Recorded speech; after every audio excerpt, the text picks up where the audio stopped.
You got to be able to take them arrows. You got to be the toughest one on the team. You got to be the mentally toughest one on the team. My ducks, my swans, welcome to the pond.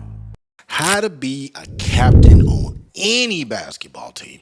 I was going to name this episode How to Win Over Any Basketball Locker Room, but I think being a captain is a much better thing because, there's some teams out there, the fact remains is they just don't have any locker rooms. They might be playing community college ball, or they might be at some school where they got to practice at a different place every single where did they go, or even AAU teams. Like AAU teams don't have a designated locker room that they go to. So this is how you can be the captain on any basketball team.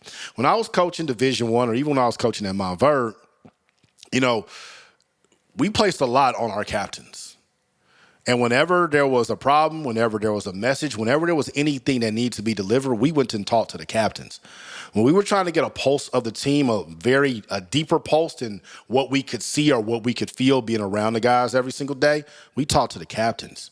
When we were talking about recruiting and offensive and defensive strategy inside of our scout reports, we talked to the captains. When they graduated and they went on and did everything that they did, I have great relationships with a lot of my former players. But who I still talk to the most? The captains. Being a captain on a basketball team is an amazing responsibility. And it's a responsibility that isn't for everybody. And it's a responsibility that's very hard for you to do because you have to be the balance between the locker room and the coaching staff. And this is how you can be a great captain or even get elected a captain on your basketball team. The first thing you got to do, you got to be the hardest worker. There's no ifs, ands, or buts about it. No one wants to listen to somebody who ain't putting in more work than them. You need to be the first dude in. You need to be the last dude out. And that's for your teammates and that's for your coaches. If practice starts at 3, you're there at 1:30. If you in class, you can't get there to 1:45, 2, whatever it is. If you got to readjust your schedule to do that, then you need to do that. When you talking to your academic advisor and they picking classes for you and they say, hey, this class gets out at 2:15, so you'll be able to get to practice in plenty of time. Nah, if I'm not there an hour before, that's not a leader. You should damn near be beating the coaches to practice. Because when you're going the hardest, when you're working the hardest, not just in practice, not just in workouts, not just in individual workouts, not just in the weight room, when you are going the hardest in everything, people have no choice to listen to you when you get on them. Because that's the thing about being a leader. That's the thing about being the captain. You're going to get all the praise, but you got to be the one that got delivered the tough messages too. And that's not for everybody. And I can tell you this from personal experience. It's a lot easier to deliver tough messages when the person who you're talking to can look you in your eyes and they know that you put in more work than they ever could imagine. They have to respect you. There's no way around it. They ain't got to like you, but they going to respect you. Why do you think Chris Paul still has a career in the NBA? He's the ultimate captain. There are a lot of people that don't like Chris Paul. It don't matter. I put in work. I'm here. You're going to listen to what I have to say. Number 2, a great captain has to be a great listener. You got to be a listener. There are a lot of people on your team that feel like they're not heard. They're not heard in the classroom. They're not heard in the group chats. They're not heard in their family. They're not heard on that team. But when they know someone who is constantly being heard, that's you, the captain, because you're putting yourself out there to be heard. If you come to them and you just listen to them, the amount of respect that they're going to have for you goes through the roof. That's that individual one-on-one relationship. You got to have that with everybody who's on your team. And I ain't saying everybody going to be buddy-buddy. I ain't saying you're going to like everybody. I ain't saying you're going to want to kick it with everybody. What I'm saying is you need to let everybody on your team know I'm on your side. I want to hear what you got to say. Your opinion is super important. This is your team too. I don't care if you average 35 a night or you average 0.35 a night.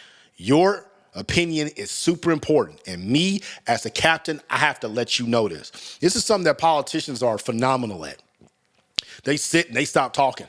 They'll just look at people and they'll smile and they take in whatever anybody says to them. You think I'm joking? Go look at Barack Obama when people are coming at him to his face. When he has those town hall meetings, look at how he listens intently and look at how he answers it. And I ain't saying you got to be fake because a lot of politicians are fake. You don't want that because that's going to get sniffed out quick. But you have to be a great listener and you have to be someone that when someone on the team has an issue with the coaches, with academics, with other players, they're going to come to you first because that's how much they respect you. In addition to being a great listener, you got to be a great speaker. As someone who struggled with I am keeping that in for this specific reason. As someone who struggled with stuttering growing up, speaking can be nerve-wracking. People make fun of you, people talk crazy, but I can tell you this. When you're passionate about something, when you real about something, when you dedicated to something, you ain't got to think about the outside pressures of being a public speaker. When the coaches ask for an opinion, you speak up if you have something real to say. When the players ask for an opinion, you speak up. If someone on your team is shy because they might have a speech impediment, they might struggle with stuttering. If they want to tell you, you got to be the one that translates that for them, you go do that. If there's a message that the team has collectively and needs to be delivered in the coach's office, you go do that. There's going to be time as the captain, you're going to walk into the office. It's going to be the head coach, the 3 assistants, the ops guy, the video guy, all 5 GAs, all 5 managers, and you're the only player in there. And you're representing the entire team. Be that guy. Be that woman. Be the person that everybody can look to and be like, no matter what, I know that they're on the straight up and they're going to speak to us real. When you have the power of listening and the power of speaking, I promise you, this is not hyperbole. I promise you, there is nothing in this world that you won't have some sort of access to. So start it right now by being the captain of your basketball team, being a great listener and a great speaker. And the final thing that needs to happen, if you want to be a captain on any basketball team, you have to understand this. Coaches ain't players, and players ain't coaches. Coaches are trying to get as much information out of that locker room as they possibly can. Now, I was trying to get the information that was going to help us.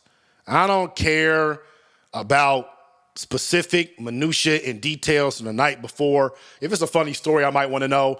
If it's something crazy, I definitely want to know. But y'all need to have y'all own personal bond, man. That doesn't involve us. That doesn't involve the coaches. And you got to understand that. You can't violate that trust. When I was a graduate assistant at VCU, that is something that I did a phenomenal job of. And Jamie and Christian, who was the assistant coach I was assigned to, he ended up becoming a Division I head coach at George Washington. And now he's coaching overseas in Italy. He said I was phenomenal at this, of giving the coaches the information that they need while simultaneously keeping my respect and trust with the players. And I can tell you this, that's a tough line to toe. It really is. But you have to understand that coaches don't need to know everything. But you also got to understand on the other side that when players are doing something destructive, when players are doing something toxic, when players are doing something that's going to cause the team to not be successful, it is your responsibility as the captain to deliver that message to the coaches. And when you go and deliver that message to the coaches, you got to be prepared for their reaction. So although your homeboy who came in your recruiting class and who was your suite mate, he got completely blacked out drunk last night, and that's why he can't come to practice today, because he's hungover throwing up in the toilet. You have to be able to deliver that message to the coach and understand the coach is going to go off on you like he's going to go off on him. But he ain't really going off on you. He's just giving you the visceral reaction, so when he does talk to him, he already has his thoughts together. You got to be able to take them arrows. You got to be the toughest one on the team. You got to be the mentally toughest one on the team. But you have to understand as well, there might have been something that happened the night before. Let's say you and your sweet mate's girl, they got in an argument. It wasn't nothing physical, but they just got in an argument. She stormed out and left, whatever. And that might be the reason that he's kind of dragging his feet today. I'm not particularly sure that is information that you need to share with the coaching staff. Because anytime you share something with the coaching staff, they're going to talk to everybody about it within the coaching circle, might talk to some parents, might talk to some athletic administrators. They definitely talk to their wives and girlfriends about it. And now you have just changed the entire perception that the coaching staff has about your suite mate. And it just might have been a one-off argument. People in relationships get in arguments. But that ain't something you got to go tell the coaches. Now, if they arguing every single day, they beating the hell out of each other, that's something you absolutely need to go tell. But you got to be able to understand this and balance that line. And every good captain who I've ever had, they knew exactly how to do this. Coaches hate getting caught off guard by surprises, by behavior that could have been prevented.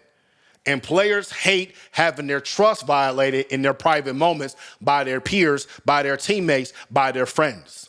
As a captain, you got to be the most emotionally mature. You got to be the most level-headed. You got to have a strong spiritual relationship with God through Jesus Christ. That's the only way you're going to be able to navigate this. But if you can do all of those things, I promise you'll be a captain or captain adjacent to any basketball team that you're on. And I can tell you this, as life goes on, as your career goes on, and as that ball starts slowing down and eventually stops, people are going to give you opportunities based on how you made them feel. And if you were responsible, you were a great listener, you were a great speaker, you held other people accountable, you were the hardest worker, why wouldn't they give you an opportunity and stuff that's outside of basketball as well? I'm out the pond. Y'all stay true.